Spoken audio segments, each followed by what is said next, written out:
जय श्री कृष्णा फ्रेंड्स, कैसे हैं आप। स्वागत है आपका मेरे चैनल में। मैं माधवी। स्वागत है आपका वास्तुशास्त्र में। लास्ट एपिसोड में हमने सीखा था ईशान कोना और वास्तुशास्त्र का परिचय। इस एपिसोड में हम सीखेंगे अग्नि कोना यानी साउथ ईस्ट। अग्नि कोण में अग्नि तत्व है तथा शुक्र ग्रह है। ऐसा कहा जाता है कि महिला शुक्र ग्रह से आई है तथा पुरुष मंगल ग्रह से आया है। स्त्री का दूसरा नाम अग्नि ही है, इसीलिए जब भी अग्नि कोना विकृत होगा तो उसका सीधा असर महिलाओं पर ही पड़ेगा। शुक्र देव के 7 पुत्र हैं। शास्त्र में 7 प्रकार की लक्ष्मी का वर्णन है और शुक्र देव के 7 पुत्रों के पास इन 7 प्रकार की लक्ष्मी का वरदान भी है। इसीलिए इस कोने में खंडित होने पर धन संबंधित समस्याएं आती है। यह कोना क्रिया करने का कोना है, चाहे वह शस्त्र क्रिया हो या संगीत क्रिया। इस कोने में रसोई होने से अग्नि कोने में रसोई सर्वोत्तम मानी जाती है। अग्नि कोने में पूर्वाभिमुख रसोई होने से घर में बरकत आती है। महिलाओं का मानसिक और शारीरिक स्वास्थ्य अच्छा रहता है। अग्नि कोने में दक्षिणाभिमुख रसोई नहीं होनी चाहिए, इससे महिलाओं में निगेटिव विचार आते हैं। उदाहरण के तौर पर, अगर कभी पति घर जल्दी आकर पत्नी से बाहर जाने का प्रस्ताव रखता है तो पत्नी का पहला जवाब हमेशा ही ना में होगा। फिर चाहे कुछ देर बाद वो तैयार हो जाए। कभी भी चूल्हे में के बिल्कुल पीछे दरवाज़ा नहीं होना चाहिए और रसोई का पश्चिम नेतृत्व और दक्षिण नेतृत्व बड़ा नहीं होना चाहिए। इससे अग्नि कोने में बाथरूम टॉयलेट होने से आत्महत्या के बहुत विचार आते हैं। हालांकि सिर्फ विचार ही आते हैं। अग्नि कोने में पानी होने से अग्नि और पानी दोनों विरोधी तत्व है। पानी अग्नि से ज़्यादा ताकतवर होने की वजह से अग्नि को ठंडा कर देता है। इसीलिए यहाँ अग्नि कोने से पानी होने से स्त्री रोग अवश्य आएगा। किसी एक बेटी के ब्याह में विलंब करता है, किसी एक बेटी को मातृत्व देने में रुकावट डालता है। अग्नि कोने में वास्तु के आधारित अग्नि कोने के कमरे में सोना पड़ना सबसे उचित परिणाम देता है। अग्नि कोना बढ़ने पर पूर्व दिशा से बढ़ रहा है तो शादी में अड़चने आने का कारक है और बेटी का शादीशुदा जीवन खराब करता है। घर की बहुओं को भी संघर्ष भरा जीवन देता है। दक्षिण दिशा में बढ़ने से कानूनी अड़चने आने का कारक है। अग्नि कोना कटने पर अग्नि कोना जब पूर्व से कटता है तब किसी भी कार्य को करने की सूक्ष्मता कम हो जाती है और ऐसे मकानों के सामान बिखरा पड़ा रहता है। अग्नि कोने का अगर कमरा है, अग्नि कोने का कमरा, अग्नि यहाँ पूर्वाभिमुख रसोई अति उत्तम है। ड्राइंग रूम यहाँ हो सकता है। यह कमरा लड़कियाँ एवं स्त्रियों के लिए बहुत अच्छा है। इस कमरे में रहने वाले दंपति के बीच तनाव आम लोगों से ज़्यादा होगा, क्योंकि अग्नि है, मतलब गुस्सा है। बच्चे भी अगर इस कमरे में रहते हैं तो उनके बीच तनाव ज़्यादा ही रहेगा। यह कमरा किसी सूक्ष्म कामों के लिए बहुत अच्छा है, चाहे वो संगीत का हो या वाद्य बजाना हो या किसी सर्जन का ऑपरेशन थिएटर हो। तो उसके बाद हम लोग देखेंगे नेतृत्व कोना, पृथ्वी तत्व मतलब साउथ वेस्ट। नेतृत्व में पृथ्वी तत्व तथा राहु ग्रह है। राहु महाराज का चिन्ह सांप का मुंह है, उसी सांप की पूंछ केतु है। आपको जानकारी होगी कि पृथ्वी शेषनाग पर स्थिर है। यह पृथ्वी तत्व राहु कोण में है। पृथ्वी में गुरुत्वाकर्षण होने से पृथ्वी तत्व स्थिरता का प्रतीक है। दूसरे किसी भी ग्रह पर गुरुत्वाकर्षण न होने की वजह से एक जगह स्थिर खड़ा नहीं हुआ जा सकता। वास्तु पुरुष के पैर पृथ्वी तत्व में आते हैं। यह कोना सदियों के लिए स्थिरता, पावर, दूरंदेशी, आयोजित बुद्धिमत्ता देता है। नेतृत्व कोने में रसोई होने से नेतृत्व कोने में रसोई नहीं होनी चाहिए। महिलाओं हमेशा निगेटिव विचार प्रदर्शन करेगी। आपकी स्त्री को पैरों से लेकर कमर तक के दर्द की शिकायत कितनी भी दवाई देने के बावजूद भी रहेगी।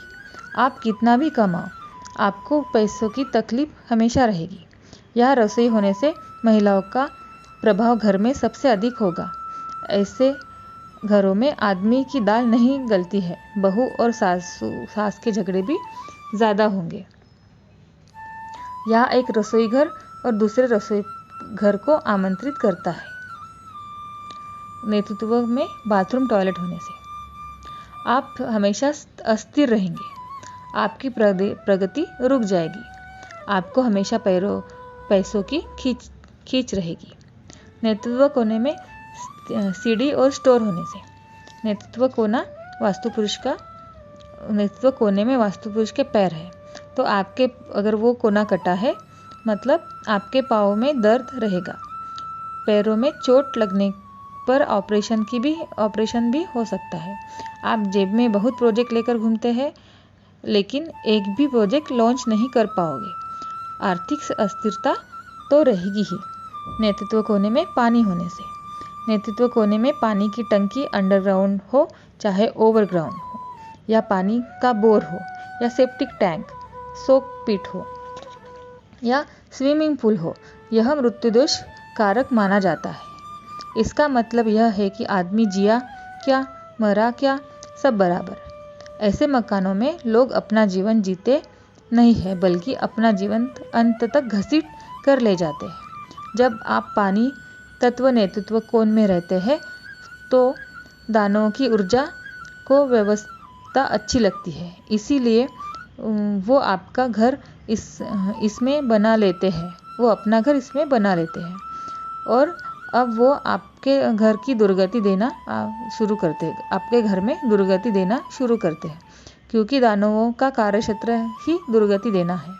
अगर आप इस व्यवस्था को बदलना चाहते हैं और दानवों का घर तोड़ते हैं, जिससे उनकी नाराजगी उत्पन्न होती है, इसीलिए ऐसी व्यवस्था बंद करने से पहले शनिवार या मंगलवार को हनुमान जी का हवन करवा लेना चाहिए। ऐसा न करने पर दानवों की नाराजगी आपको झेलनी पड़ती है। आमतौर पर अस्पताल का योग खड़ा हो जाता है। नेतृत्व में बेडरूम होने से यह कमरा घर का सबसे पावरफुल कमरा है। 3 पीढ़ी की स्थिरता सिर्फ पृथ्वी में है। इसी कोने में पावर प्लानिंग, दूरंदेशी और समस्याओं का सामना करने की ऊर्जा है। तो नेतृत्व में बेडरूम सबसे अच्छा होता है। यह मुख्य कमाऊ व्यक्ति का बेडरूम होना चाहिए।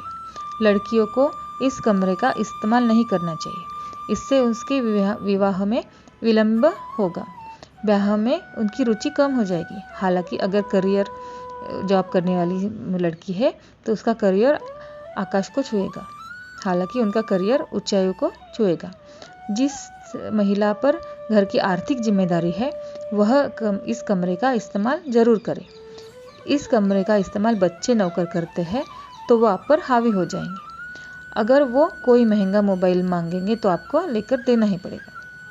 नेतृत्व कोना बढ़ने पर दक्षिण दिशा की ओर बढ़ने से कानूनी कार्रवाई का कारक है। आपके जीवन में एक गलत व्यक्ति जरूर आएगा, चाहे वो गलत जमाई हो, गलत बहू हो, गलत पार्टनर हो, चाहे गलत मित्र हो। पश्चिम दिशा की ओर बढ़ने से अधिक व्यय का कारक है। 15 साल की अवधि के बाद आँख खुलती है तब पता चलता है कि आपके पास ना तो पैसा है, ना तो मित्र है, ना रिश्तेदार है, ना ही स्वास्थ्य है। ऐसे घरों में पाँव का दर्द की शिकायत भी हमेशा रहती है। नेतृत्व कोना कटने पर अगर पृथ्वी कोण कटा है तो वास्तु पुरुष के पैर कट जाते हैं, जो है वास्तु दोष है। इससे जीवन में अस्थिरता आती है। आपको अपना जीवन बैसाखी पर चलाना होगा। आपको हमेशा सहारे की जरूरत पड़ेगी। पृथ्वी तत्व का कटा कोना अस्थिरता का और पैरों में चोट लगने का संकेत होता है, लेकिन कटा कोना इंसान को एक बार तो ऊंचाई पर ही जाता है और फिर बिना पैराशूट के गिराता है। नेतृत्व में अगर प्रवेश द्वार है तो अच्छा माना नहीं जाता। वैसे नेतृत्व कोने में प्रवेश द्वार का मुख्य द्वार में रहने वाले लोगों की दुर्गति तय है। शास्त्र के किसी भी भवन या प्लॉट में 36 प्रवेश द्वार दिए हैं। नेतृत्व कोना राहु का प्रवेश द्वार है। और राहु का कार्यक्षेत्र है दुर्गति देना। इसीलिए इस भवन को 5 साल 13 साल से अधिक इस्तेमाल नहीं करना चाहिए, जिसका प्रवेश द्वार नेतृत्व हो। ईशान में पानी का संग्रह है तो 13 साल, नहीं तो 5 साल। नेतृत्व कोने के प्रवेशद्वार से या नेतृत्व कोने में बेसमेंट से बढ़ने से, कटने से, काला जादू होने की और प्रेत दोष होने की घटनाएं अक्सर देखने को मिलती है। अगर नेतृत्व कोने में प्रवेश द्वार है तो आप छोटा सा उपाय कर सकते हैं। वैसे मैं उपायों का वीडियो अलग से बनाऊंगी। छोटा सा उपाय बता देती हूँ। डेली आप बाहर एक दिया, तेल का दिया रख सकते हैं और स्वस्तिक का चिन्ह अपने दरवाजे पे लगा सकते हैं। इससे थोड़ा असर कम होगा। पर नेतृत्व का कमरा, यह कमरा घर के मुख्य कमाई व्यक्ति का कमरा है। यहाँ पर पावर, स्थिरता, प्रगति और दूरंदेशी मिलती है। यह कमरा आपके बच्चे इस्तेमाल करते हैं तो वो आप पर हावी हो जाएंगे। अगर यह कमरा आपके किराएदार यूज़ करते हैं तो वो आप पे हावी हो जाएंगे। यह कमरा ऑफिस के लिए सबसे अच्छा है। आपकी प्रगति और पैसा आता है अगर ये कमरा ऑफिस के लिए इस्तेमाल किया जाए तो। अगला कोना है वायव्य, यानी नॉर्थ वेस्ट, मतलब एयर। तो अगर ये एयर कोने में पढ़ के वायव्य कोने में बच्चे पढ़ते हैं तो उनका मन अस्थिर रहेगा, जैसे वायु की तरह चंचल रहेगा। तो वायव्य कमरे में बच्चों को पढ़ाई करने के लिए ना बिठाएं। वायु में वायु तत्व है तथा चंद्र ग्रह है। वायु चल है, इसमें स्थिरता नहीं है। चंद्र का संबंध मन और माँ से भी है। इस कोने में टॉयलेट, कोठार रूम, सीढ़ी, लड़का एवं लड़की का कमरा, पश्चिम मुखी रसोई, गेस्ट बेडरूम एवं मेहमान का कमरा ये हो सकता है। वायु में रसोई होने से वायु में रसोई अच्छी मानी जाती है। इस तरह में अग्नि में पूर्वाभिमुख रसोई, जैसे अग्नि में पूर्वाभिमुख रसोई अच्छी मानी जाती है, वैसे ही वायु में पश्चिम मुखी रसोई सर्वश्रेष्ठ मानी जाती है। इस व्यवस्था में महिलाओं को तरह तरह के पकवान बनाने की इच्छा होती है। यहाँ कभी भी उत्तराभिमुख या पूर्वाभिमुख रसोई नहीं होनी चाहिए, जैसे हमने स्क्रीन में चित्र में दिखाया है। ऐसी मिथ्या है कि रसोई अग्नि कोने में ही होनी चाहिए। दरअसल बिना ऑक्सीजन के अग्नि प्रकट नहीं हो सकती, इसीलिए अग्नि और वायु मित्र बन जाते हैं। इसीलिए रसोई वायु कोने में भी हो सकती है। वायव्य कोने में टॉयलेट, बाथरूम हो सकते हैं। जब आप टॉयलेट में बैठे हो तो आपका मुंह उत्तर या दक्षिण दिशा में होना चाहिए। वायव्य कोने में सीडी स्टोर भी हो सकती है। यह जगह सीडी स्टोर बनाने के लिए अच्छी मानी जाती है। आपके यहाँ अधिक मेहमान आएंगे। वायव्य कोने में पानी हो तो वायव्य कोने में पानी नहीं होना चाहिए। आपके मित्र कम हो जाएंगे। कानूनी समस्या भी आएगी। छत पर वायव्य कोने में पानी की टंकी हो सकती है, लेकिन उसके नीचे बेडरूम या रसोई निषेध है। वायव्य कोना बढ़ने पर पश्चिम कोण से बढ़ता है तो पुरुष ओवर कॉन्फिडेंस दिखाएगा। उत्तर दिशा से बढ़ता है तो स्त्री ओवर कॉन्फिडेंस दिखाएगी। वायव्य कोना कटने पर मन विचलित रहता है। आप कोई निर्णय नहीं ले पाते। माँ से संबंध बिगड़ते हैं। उदाहरण के तौर पर एक बेटा जिसके साथ माँ रहती है, माँ की सेवा करता है, वो गाली खाता है। और जिस बेटा को माँ को मिलने की फुर्सत नहीं, वो 3 महीने में माँ को एक बार फ़ोन करता है, उसकी गुणगान होती है। वायव्य का कमरा, यह कमरा परदेश जाने के लिए अच्छा है। लड़का एवं लड़की के बेडरूम के तौर पर अच्छा है। यहाँ पश्चिम मुखी रसोई घर भी हो सकता है। यहाँ ड्राइंग रूम, टॉयलेट, स्टोर भी हो सकता है। कल्पनाशील कार्य के लिए भी अच्छा है। मुख्य कमाऊ व्यक्ति अगर इस कमरे में सोता है तो वह सिर्फ पैसे कमाने की तरकीबें सोच सकता है, लेकिन उन तरकीबों को कभी अमल में नहीं ला सकेगा। तो ये हो गया वायव्य कोने के बारे में। अगले एपिसोड में हम आगे का वास्तुशास्त्र पढ़ेंगे। अगर आपको ये वीडियो अच्छा लगा हो तो शेयर करें, लाइक करें और सब्सक्राइब करें। धन्यवाद।